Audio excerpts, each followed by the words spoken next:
Okay, now Sean, who are the Old North St. Louis Restoration Group, and sort of what is your role in the community in which you work? Okay. The Old North St. Louis Restoration Group is a community-based nonprofit neighborhood development organization pursuing a mission of a comprehensive revitalization of the Old North St. Louis neighborhood. That neighborhood is the area north of Cass all the way up to Branch Street and between North Florissant on the west and I-70 on the east. The organization is pursuing a mission to revitalize the physical and social dimensions of the neighborhood, but doing so in a manner that reflects its historic, cultural, and urban character. Okay, and we're standing here in Melaniphy Emigrant Home, and sort of what's the brief background of this building, and why are we here today? What's the project here? Well, the building itself was built in 1867 with funds from the estate of Brian Melaniphy, who had been a mayor of the city in the 1840s. He himself was the son of Irish immigrants, and he built this place, or he set aside in his will that funds from his estate be used to build a center to provide services to immigrants coming to St. Louis and for people traveling through St. Louis on their way westward as part of a westward expansion. So he believed passionately in providing services, supportive services to people who didn't have much in terms of resources, didn't have much in the way of money, and as a way of providing an opportunity for them to get a new start in this new country and this new city. So the building dates to 1867, obviously is one of the older buildings in town, and was designed by prominent architects George Barnett and Alfred Piquenard, who also designed many other historic buildings, including, in Alfred Piquenard's case, both the Illinois and Iowa State Capitol buildings. George Barnett designed the Missouri Governor's Mansion. So they have some pretty good examples of their quality and their prominence of their era. But we're here today because the building suffered some severe damage in April 2nd of last year, and then again a storm came through March 31st of this year and knocked out even more of the masonry chunks of the building. We are involved in this because our organization, as I mentioned, our mission is to restore the physical dimension of the neighborhood as part of it and to respect its historic and cultural character. This building is a prominent example of what the character of the neighborhood is, and it's a very high-profile structure that is visible from downtown, highly visible to the traffic going by it on the way through the neighborhood, and it, in a lot of ways, is the gateway to the community. Okay. And what's been done so far? So we can see kind of behind us here, there's some obvious work that's been done to recover the storm damage. Yes. How much has been done? Some preliminary structural support work has happened, but there's still a lot more to go. Obviously, we need to rebuild the whole wall here, and then another wall at the northern end of the building. What happened was that shortly after the storm damage a year ago, the organization and many of our supporters mobilized support to try to find a way to keep the city from pursuing a demolition of the building. The owner of the property at the time wanted to save the building, but had an order from the city that he had to remove the building because they said it was a public health danger. We intervened. We got a structural engineer to come through the building, looked at the property, and he told us and provided that in print that we were able then to provide to the city that the building looks bad and it certainly needs some support work, but it was not in imminent danger of collapse into the street. So we used that to convince the city to rescind their order, and then worked over the next several months to try to find a way to get developers to come in to actually rebuild it and stabilize the building. We couldn't find anybody else to do it, so we stepped in and acquired it in November of 2006, and then have been gradually pursuing some fundraising efforts to rebuild this wall. We had about $15,000 or so before March 30th of this year. We used some of those funds to pay subcontractors of E.M. Harris Construction Company to provide, as you can see, some of the new lumber that's up there, some of the structural beams, some of the studs, and some of the beams that go actually all the way down to the basement level. And thankfully that happened in late January of 2007, because when the storm March 31st came through, it knocked out a lot more of the brick, but the building stands today as a testament that the structural supports were needed and were very timely. We also, since that date, have been able to mobilize a lot more support from the community. Over 200 individuals and businesses have contributed. Our total now is somewhere between $35,000 and $40,000 worth of funds.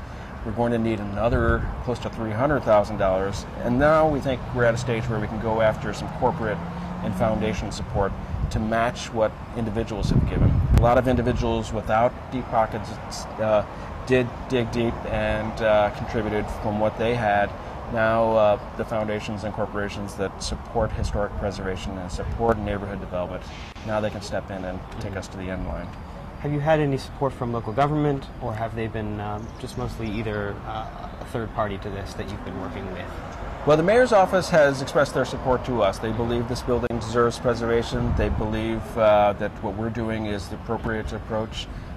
They don't have a lot of spare resources to give by way of funding, but they certainly are behind us. The Cultural Resources Office of the city has been 100% behind us.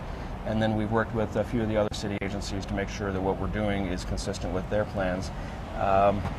Beyond that, they haven't had a whole lot of resources to apply, but I think they're very happy that we are doing what we can to save it. And what have been the biggest sort of obstacles to this recovery effort? Obviously, not everyone is ever going to agree with anything of this size and nature. Have you had any major opposition, or just is it mostly small scale? Well, the biggest obstacle we've had has been the weather. There's one thing that we cannot control at all, and so anytime the skies start looking a little menacing like they do today, we always get nervous that there's going to be another major storm that will blow out another chunk of the building. Or we sweated out the winter. I was afraid every time it snowed that there'd be additional weight on the floors that would force it down a little bit more, but we survived that. It's now survived 2 tornadic gusts, or whether they're actual tornadoes, but it's been very strong winds. It survived despite the damage. So we're confident that the building is sound enough to make it until the point we can rebuild the wall.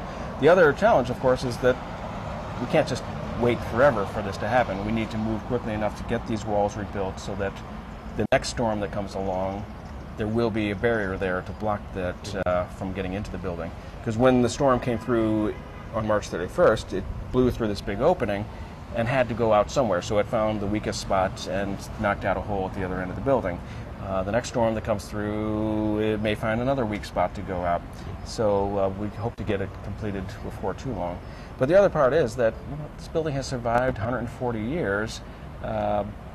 It's survived through a lot of different storms and tornadoes based on what we've seen.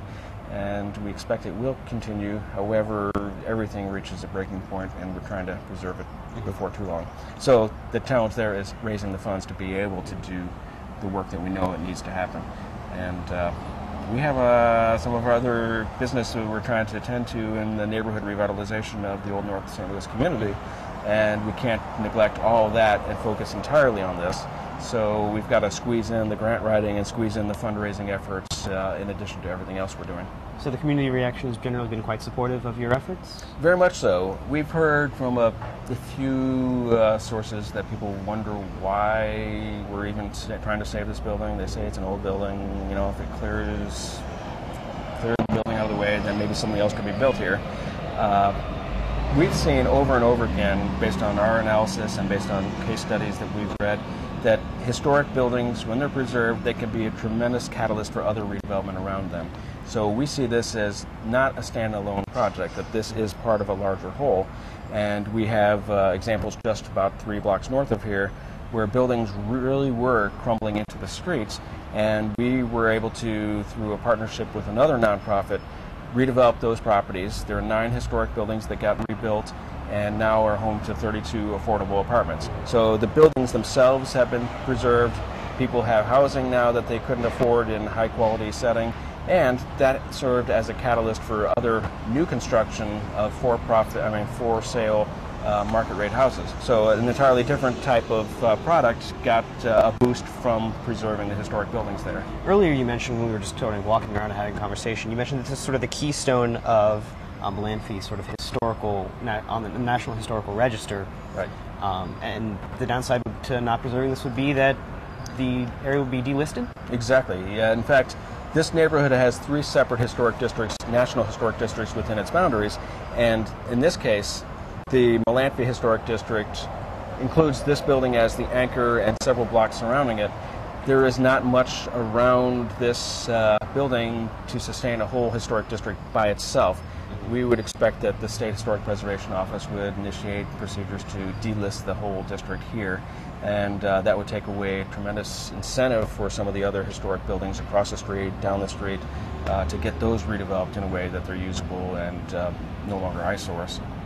Okay. And just sort of in closing, you're generally upbeat, positive, optimistic about this? You know, I was very concerned on March 31st. That's probably the low point after we came and saw the damage, and we were afraid maybe a structural engineer and construction people would come out and say, oh my gosh, there's nothing that can be done to save it. We were incredibly reassured within a couple days when we got the feedback from them that it's going to cost a lot more and it's going to be a little more of a challenging project, but it can be done. And then we're even more reassured when we started getting contributions and started getting people calling in and asking what they could do to help support. The additional damage really created a greater sense of urgency that then pushed this to the top of the priority list for some other people. So groups like Landmarks Association of St. Louis, Missouri Preservation, the AIA for St. Louis, the Masonry Institute, a lot of these groups have come to our defense and mobilized their members to help support this cause. So we're very reassured by this. Well, excellent. Thank you. Good luck. And Don't do that. Okay. I'm going to ask you one question, and it's going to be kind of weird. Can you look at him while Sure. you answer? Sure. Kind of the same thing. Is if the building was fixed, what would it be? What would you do with the building? Well, that is one of the challenges we still have is what is the end use? People ask, what are you going to put in its place? Is it going to be housing? Is it going to be business? Is it going to be a museum? And, you know, I think it could be any one of those things. It could be a number of other things that we haven't thought of yet. Our first step is to stabilize the building so that it can survive long enough for a redevelopment. And doing a full market analysis and a full study of what the space could accommodate and what would be marketable in this space takes time and money. And right now our urgency is to dedicate those resources to saving the building so that it can have a reuse at some point. essentially, your response to any questions along that line would be it could be any of them. It could be. Right. So really, you don't feel the need to specify yet because you could do all of them, but you can't do them without a building. Exactly. And we are open to ideas. If anybody has a brilliant idea or vision for the space and they can bring some resources along with them, we're all ears. We'd like to hear about it. Well, excellent. Thank you.